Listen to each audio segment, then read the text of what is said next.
Hello everyone, कैसे हो आप सब लोग। उम्मीद करता हूँ बहुत अच्छे होंगे। जो आज का वीडियो है ना, काफ़ी ज़्यादा इन्फॉर्मेटिव है और आप लोगों को बहुत अच्छी अच्छी चीज़ें यहाँ से पता चलने वाली हैं। तो वीडियो को आखिर तक ज़रूर देखना। और अगर आपको ये पता करना है कि बीएससी या फिर एमएससी बायोटेक और माइक्रोबायोलॉजी के बाद में क्या रिक्रूटमेंट्स होते हैं, क्या वैकेंसीज़ हैं, कितने जॉब ऑप्शंस हैं, तो ज़रूर देखना इस वीडियो को, क्योंकि मैं इसी फील्ड से हूँ। और जो आज का वीडियो है वो इधर किसी ऐसा नहीं है किसी वेबसाइट से इन्फॉर्मेशन उठा ली और मैं तब बता रहा हूँ आपको, जी नहीं, अपना एक्सपीरियंस आज मैं आप लोगों से शेयर करूँगा।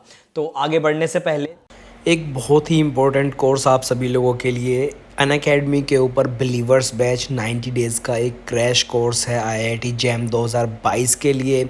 ये 10 नवंबर से शुरू हो रहा है। मैथमेटिक्स, फिज़िक्स और केमिस्ट्री में इंडिया के टॉप एजुकेटर्स के द्वारा बनाए गए लेक्चर्स और कंटेंट आपको यहाँ पर मिलेगा।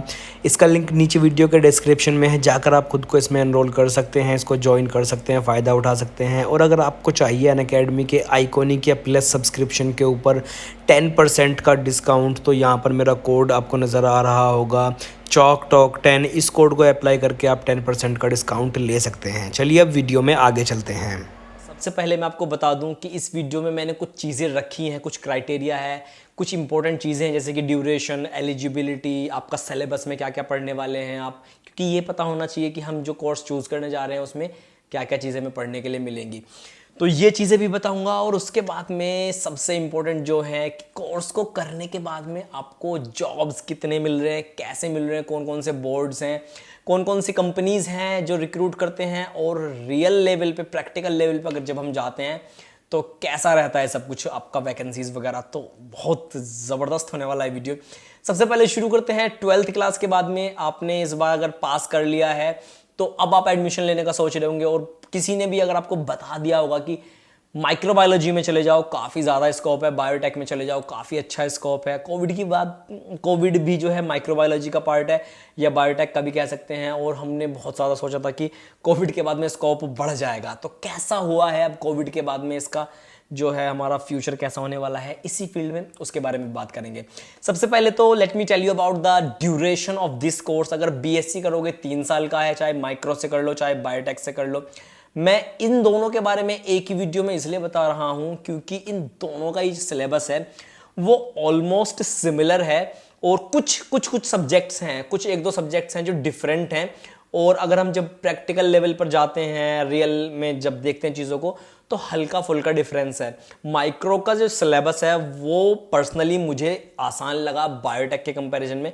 बायोटेक में काफ़ी ज़्यादा चीज़ें हैं in comparison to microbiology graduation में, और कुछ एक दो सब्जेक्ट भी दोनों में चेंज हैं, तो ज़्यादा चेंजेस भी नहीं है। आप दोनों में ही किसी में भी ऑप्ट कर सकते हैं, बराबर की ही चीज़ें हैं। तो अब बात करते हैं ड्यूरेशन। 3 साल का हो गया, फुल टाइम कोर्स है। बहुत सारे यूनिवर्सिटीज़ और कॉलेजेस हैं जो इन कोर्स में एडमिशन देते हैं आपको, और बहुत सारे जो हैं आपका कह सकते हैं एंट्रेंस एग्जामिनेशंस हैं। अगर मैं सेंट्रल यूनिवर्सिटीज़ की बात करूं तो CUCET है, या अच्छे यूनिवर्सिटीज़ की बात करूं दिल्ली में तो कुछ यूनिवर्सिटीज़, जामिया है, DU है, हमदर्द वगैरह में भी हैं कुछ कुछ इससे रिलेटेड कोर्सेज, या फिर उत्तर प्रदेश NCR में भी है, AMU वगैरह है, BHU है। और प्राइवेट कॉलेज इंस्टीट्यूशन की बात करूं तो लगभग जितने भी हैं सभी इन कोर्सेज पे कुंडली मार के बैठे हैं, कहीं भी मिल जाएगा आपको एडमिशन। NCR में तो बहुत सारे कॉलेजेस हैं, ठीक है। तो चलिए, कॉलेजेस की बात भी हो गई। Now let me tell you about like इसमें आप पढ़ेंगे क्या क्या। तो जनरल अगर मैं आपको बताऊं, बायोटेक और माइक्रोबायोलॉजी में ही कुछ ऐसे सब्जेक्ट्स हैं, लाइक आपको फर्स्ट सेमेस्टर में मैथमेटिक्स भी पढ़ना पड़ेगा। बायो स्टैटिस्टिक्स होती है ना, उसमें ये लोग नाम लगा देते हैं बायो, और बायो स्टैटिस्टिक्स के नाम पर मैथमेटिक्स भर भर के पेल के चिपका देते हैं, और फिर हम जैसे स्टूडेंट्स की लंका लग जाती है। मैं तो बस जस्ट पास हुआ था आपको प्रैक्टिकल बेसिस पे बता रहा था, ठीक है, कोई बात नहीं, आप पास हो ही जाओगे उसमें तो। और इसमें कुछ और सब्जेक्ट्स हैं, लाइक माइक्रोबायोलॉजी में डीप में आप बैक्टीरिया, वायरसेस, एल्गी, फंजाई, दुनिया भर की चीज़ें हैं। बायोटेक में भी काफ़ी सारी चीज़ें हैं, और बायोटेक में प्रैक्टिकल वाली थोड़ी ज़्यादा चीज़ें हैं। उसके बाद में ये सिलेबस की बात हो गई। ह्यूमन फिजियोलॉजी वगैरह भी पढ़ेंगे आप, इस तरह का DNA, RNA, genetics, molecular biology, recombinant DNA technology, ये सब कुछ पढ़ने वाले हैं। तो चीज़ें तो काफ़ी अच्छी हैं, इंफॉर्मेटिव कोर्सेज हैं, दोनों ही बहुत ज़्यादा इंपॉर्टेंट हैं। लेकिन इन सबको पढ़ने के बाद में अगर आप ग्रेजुएशन के बाद में थोड़ा सा फ्यूचर की तरफ देखेंगे तो वहां पर चीज़ें थोड़ी सी डगमगा जाती हैं। लाइक कुछ अगर मैं बात करूं प्रॉपर, अगर आपने ग्रेजुएशन के बाद में इसी फील्ड में बायोटेक में या माइक्रोबायोलॉजी में ग्रेजुएशन करने के बाद एमएससी में एडमिशन ले लिया, आपको लगेगा कि ग्रेजुएशन करने के बाद ज़्यादा कुछ नहीं है, मुझे मास्टर्स भी करनी चाहिए, तो ठीक है, बहुत अच्छा है, आपने एडमिशन ले लिया। मास्टर्स करने के बाद में अगर आप जाते हो जॉब के लिए, नो डाउट आप मेहनत करोगे तो जॉब तो मिल ही जाएगी, ऐसा तो है नहीं कि जॉब नहीं मिलेगी। बहुत सारे बोर्ड्स हैं, यूनिवर्सिटीज़ वगैरह में भी निकलती हैं जॉब, रिसर्च लैबोरेटरी वगैरह हैं, हॉस्पिटल्स हैं, और आपने बहुत अगर कोई और भी वीडियोस देखे होंगे तो दुनिया भर की आपको कंपनीज के नाम गिना दिए होंगे उन लोगों ने।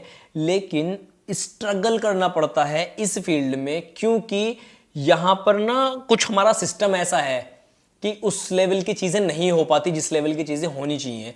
और मेरा माइक्रोबायोलॉजी में जो है वो एमएससी कंप्लीट हो गया था, तो उसके बाद भी मेरे कैंपस में भी कोई भी कंपनी नहीं आई थी रिक्रूट करने के लिए। और मेरे साथ के जो स्टूडेंट्स थे, कुछ जो थे, उन्होंने सोचा कि अब हम पीएचडी करेंगे, तो उन्होंने तैयारी शुरू कर दी जेआरएफ की, नेट वगैरह की। वो एक अच्छा ऑप्शन है, लेकिन क्या गारंटी है कि आपका वो हो ही जाएगा, आपका पास हो ही जाएगा, आप क्वालिफाई कर ही लोगे, आपको पीएचडी करने के लिए मिल जाएगा। पीएचडी करोगे तो एडमिशन हो जाएगा आपका, बहुत सही है, 35-40 हज़ार रुपये आपके आएंगे पर मंथ। लेकिन अगर उस कंडीशन में भी आपका एडमिशन नहीं हुआ, क्योंकि वहाँ पर कंपटीशन बहुत ज़्यादा है, स्टूडेंट्स ज़्यादा हैं और नंबर ऑफ सीट्स बहुत लिमिटेड है, तो एक तो ये ऑप्शन हो गया एमएससी के बाद में कि आप जेआरएफ वगैरह कर लो, पीएचडी कर लो, और पीएचडी करने के बाद आफ्टर ऑल आपको करनी जॉब ही है, यहां से आप नहीं भाग सकते। दूसरी तरफ आपने सोचा कि एमएससी के बाद में हम जॉब कर लेंगे। जॉब देखिए, जब आप करने के लिए जाएंगे प्राइवेट सेक्टर में, सबसे पहली बात तो अगर आप मेरी तरह है कि आपकी फैमिली में से कोई और बंदा जो है इस फील्ड में नहीं है, तो आपको पहले ही बहुत भागदौड़ करनी पड़ेगी। आपको ज़्यादा आइडिया लगेगा कि नहीं कि जॉब कैसे मिलती है, कहाँ से मिलती है, क्योंकि मेरी फैमिली में भी नहीं है, तो मैं समझ सकता हूँ भाई इस दर्द को।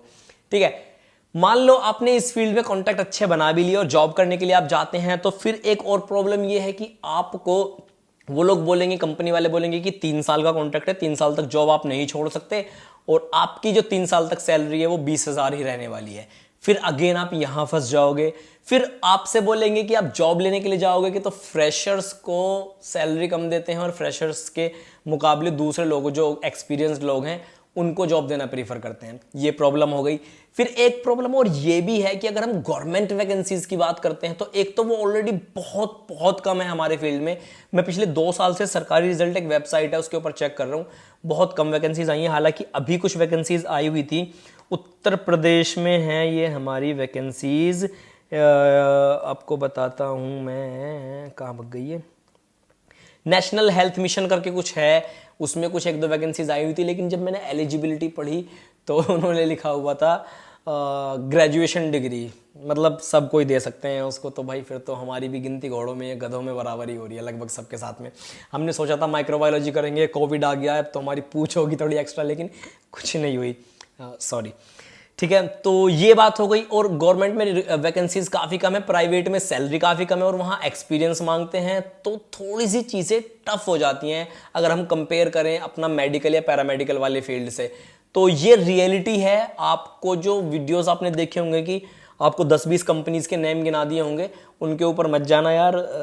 रियलिटी में जाके देखो, किसी अच्छे इंस्टीट्यूट से करोगे, एएमयू, जेएनयू, बीएचयू, या फिर आप आईआईटीज में चले गए हैं फूड टेक में या बायोटेक में, बीटेक बायोटेक वगैरह में, तो वहाँ तो प्लेसमेंट्स हो जाते हैं, क्योंकि अच्छे अच्छे कंपनीज आते हैं हमारे रिक्रूटमेंट के लिए। लेकिन अगर आपने किसी बेसिक इंस्टीट्यूट से कर लिया, प्राइवेट से कर लिया, तो वहाँ पर आपको ज़्यादा कुछ हाथ आने वाला है नहीं। पर्सनली मैं अपने एक्सपीरियंस से बता रहा हूँ। लेकिन अगर आपका इसी फील्ड में है और हायर स्टडीज़ में जाना है, आपको पीएचडी करनी है, आपको जेआरएफ करना है, तो इससे अच्छा ऑप्शन भी नहीं मिलेगा आपको कोई और, मैं ये भी कह रहा हूँ। ठीक है, तो आज के वीडियो में इतना ही। अगर इन्फॉर्मेटिव लगा हो तो लाइक कर देना, और मुझसे कनेक्ट कर सकते हैं आप किसी भी डाउट के लिए, क्वेरीज के लिए। डिस्क्रिप्शन में सारी चीज़ों के मैंने दिए हुए हैं लिंक वगैरह, अपना सारी इन्फॉर्मेशन दी हुई है इंस्टाग्राम वगैरह की। चलिए मिलते हैं नेक्स्ट वीडियो में। Thanks for watching this video.